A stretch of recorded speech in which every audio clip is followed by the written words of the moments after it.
So whenever I look at a couple, I look at not them together. I look at them separately.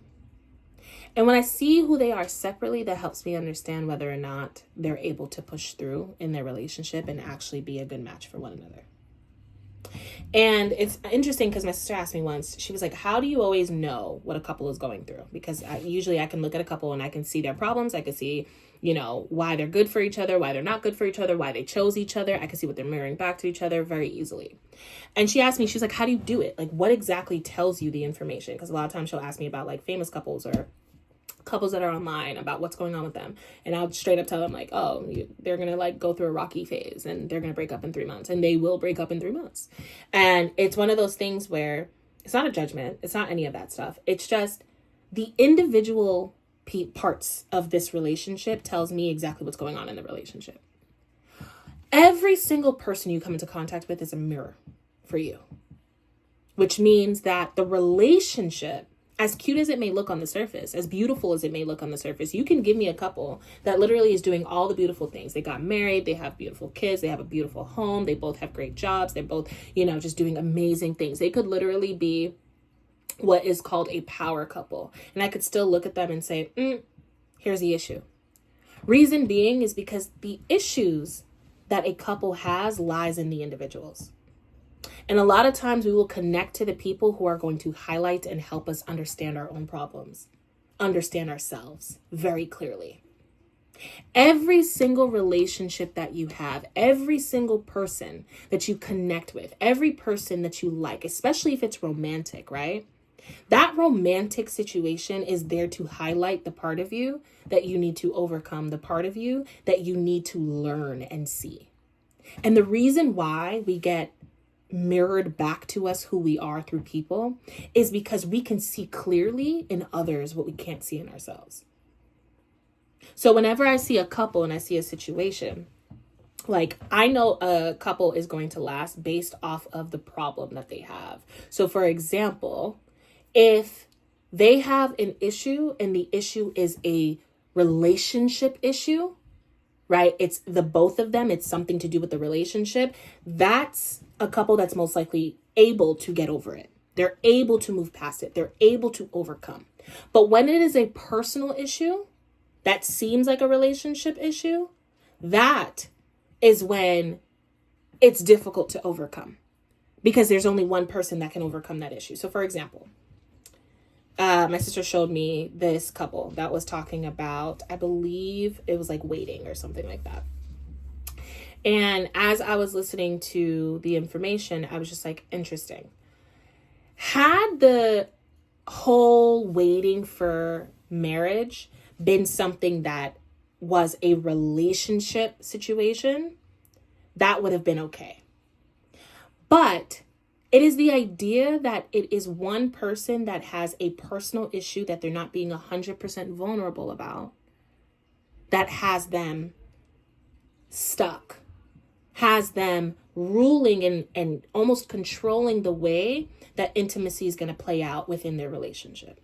So now it looks like a relationship problem, but really it's an individual's problem. And anytime we have an individual problem that we are not actively working on or actively healing or actively changing, what ends up happening is we end up in a situation where we make it a relationship problem, decide that we can't overcome the relationship problem, and then end up in a situation where it breaks up. The relationship can't work. And the truth is because every relationship is about the individuals. There is no relationship that is truly about the relationship. It's about the individual.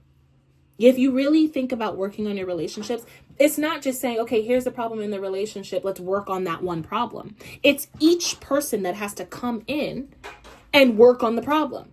So for example, if a problem in a relationship is money, that means that we have to look at both individuals and ask ourselves, okay, what's the issue in the relationship? Well, we're spending too much or we don't have enough. Okay, cool. That's the relationship issue. The relationship issue is we do not have enough to pay our bills. We do not have enough for X, Y, and Z. However, the individual problems is what creates the relationship issue. So if one person is too much of a spender and the other person is not good at budgeting, it is the two individual problems that have to be worked on in order for the relationship to actually blossom and fix its issue. Does that make sense? So when you think of it from the perspective of, we have problems with money, you're going to blame the relationship. You're going to look at the relationship. I just wish that we had more money. If you just made more money, da, da, da. We're going to blame each other. Well, you should be making more money. No, you should be making more money. No, you should be doing this. No, you should be doing that. Right? And it's this thing where we're going back and forth about who's the problem. But if we take a step back and we ask ourselves, okay, if the relationship has an issue and we are the two in a relationship, what is our personal issues or what is our personal beliefs around money that is creating this problem? What are we mirroring back to each other that's creating this problem? So now one person gets to say, okay, I'm not the best at budgeting. I spend wherever I want to. That's perfectly fine. And somebody else gets to say, okay, I'm a little too much of a stickler about where my money is supposed to go. So I'm not free willy-nilly enough. I don't believe in, pleasure. I don't believe in joy. And we know that money and abundance really does come from joy. It really does come from, being open and knowing that there's enough. So somebody is sitting in scarcity and somebody else is too free willy-nilly with their money. These are the issues that are being mirrored back to each other. If one person refuses to see their personal issue with the money, the relationship can't heal.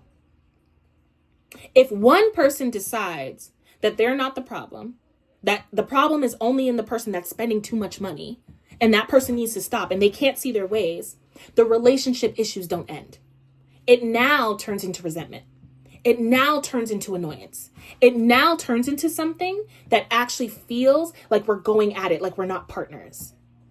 But when both individuals say, okay, I spend too much and I'm just way too scarcity mindset, and we both need to work on that individually together, now the relationship has a chance to flourish. Because there is no one person that's at fault for anything that happens in the relationship. It is always, always, always a mirror of one another. And so usually when I look at a couple, I look at what they're mirroring to each other. I look at what is the individual truth of each person. One person has a certain personality, the other person has another personality. I see why they come together in the first place. And a lot of times, if they come together because of trauma, or they come together because they're looking for a sense of ease, usually that's a rocky foundation for a relationship. And I can tell, they don't really like each other. They like the idea of each other, right? But if they come together off of true knowing who they are, and they come together because there is a genuine connection between each other, they mirror back each other's strengths to one another while also being both open to working on the weaknesses, that is a strong relationship. And the issue with relationships is that we point the fingers at everybody else. This relationship isn't working because you're not treating me a certain way, or we look at somebody else to make us happy. I wanted a relationship with this person because you were supposed to make me feel beautiful. You're supposed to make me feel great. You're supposed to make me feel this, that, and the third. But a lot of the problems that you're seeing in your relationships, whether it be platonic, whether it be romantic, regardless of what kind of relationship it is, a lot of the issues you're seeing in it, a lot of the issues you have with a person or whoever triggers you the most, triggers emotions within you the most, negative emotions within you, they're mirroring something back to you. That relationship is literally just kind of this foundation that's like, hey, by the way, I just want to show you that whatever problems you have here in this relationship lives within you, lives within the both of you. And unless you both are willing to work on it, work on yourselves individually to then come together and work on the relationship issue, you're literally going to be in a position where it's not going to work. And the problem is that we are so consistently looking at each other and saying, you're the problem, and not accepting where we're the problem. Or we hide behind the phrase, well, I'm not perfect. Nobody's perfect. And that's true. Nobody is perfect, which is why we have to be able to look at someone and understand that we relate, right? So for example, if you have someone in your life that is, not the best at compliments, not the most romantic, doesn't really show you that much love, it is mirroring back to you that you also don't show yourself that much love. You don't really respect yourself. You don't compliment you. You don't see yourself as worthy. And so therefore you're dealing with somebody who also doesn't see you as worthy, but you're going to complain that they're the ones that are doing this wrong thing. And on a surface level, it does look like they are the problem, but the truth is you both are. And until you fix it within you, this person can't fix it within them, and vice versa. Meanwhile, they're treating you this way because you literally do not see yourself. You entered the relationship with every intention of having them make you feel a certain way, So now for you to learn and for your soul to grow, the universe made sure that you got with someone that kind of takes away the validation that you're begging for.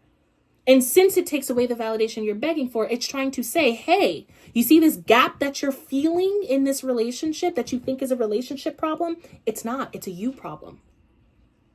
The relationship is a you problem. And until you can shift the problem within yourself, you cannot expect the relationship problem to shift at all. You cannot point fingers at the other person saying you need to shift if you're not doing the shifting. Whatever issue you have in somebody else, whatever problems you're seeing in somebody else, some way, somehow it is mirroring back to you. Decoding what it's mirroring back to you is the hardest part, because a lot of times we can't see it within ourselves. A lot of times people will show it in a very exaggerated way that we're like, how could I possibly be like this person? But a problem in a relationship is only mirroring back to you a problem that lives within you. And unless it's like a situation where you both can talk it out and really overcome it and be like, oh, I see my faults. Okay, cool. Let's get through it.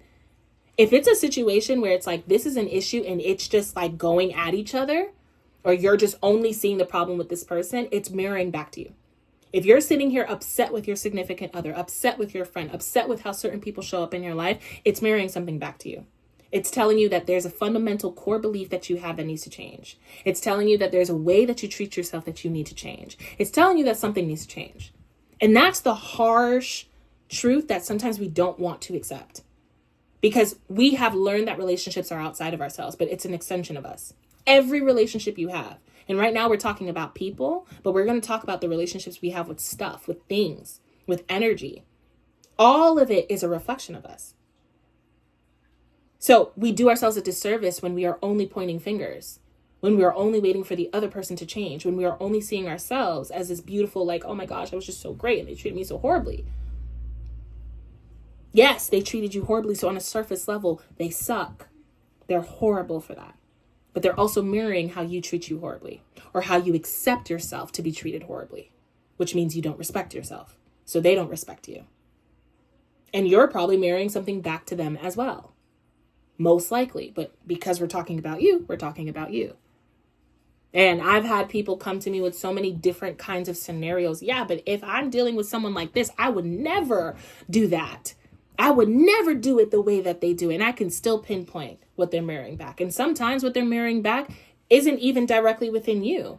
It's literally just what you accept, right? Sometimes a person that you're dealing with is mirroring back to you the relationship you have with a parent, and how you've accepted it for so long that you have no boundaries. Whatever the case may be, it can go everywhere. But the point is that if you want relationships to heal, you have to stop seeing relationships as just relationships, as something outside of you, but you have to see it as a mirror of you.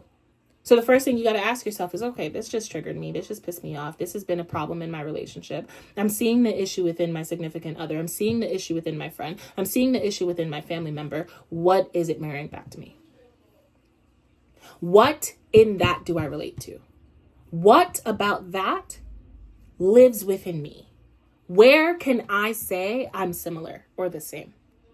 When you can get that honest and that real with yourself, you actually are going to very much be able to heal any situation, any relationship problems, at least within yourself. And at that point, you leave it up to the other person to decide whether or not they want to do the same. And if they don't, the relationship will crumble because somebody doesn't want to do the work. Somebody's not interested in going within themselves and getting vulnerable with themselves and seeing where things are mirroring back to them. That's not a you thing. But until you actually do it, you cannot expect that other people are going to do it too, because that will be mirrored. If you don't want to do the work within yourself, you will experience opposing energy. You will experience a headbutt. You will experience people who also are mirroring back to you that they don't want to do it either. That's how this works. Relationships are an extension of you. They're always teaching you and showing you something. They're always mirroring back to you what it is that you need to know and who it is that you are. And it's so incredibly important that you are seeing it for exactly what it is. Because the moment you do, you free yourself. You actually put yourself in alignment with people who truly do align with you, with connections that truly do align with you, with beautiful opportunities to connect with people who can truly help you grow and are interested in growing too. But you have to take that step. And it's not just that I've been healing, I'm perfectly fine with it. Every single problem that comes up in any relationship is mirroring something back.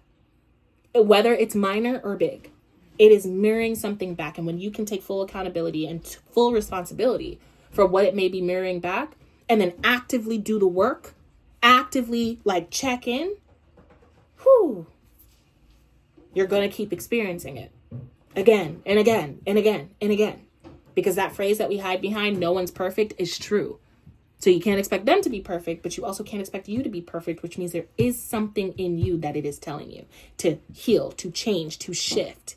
And it may be uncomfortable to uncover. It may be not so clear in your face, but it's in your relationship for a reason. And you can't heal the relationship issue if you don't heal the individual issues. And if any individual is not interested in seeing the issue within themselves, the relationship is most likely going to fail, or it's just going to kind of be built on a bunch of problems that are being looked over.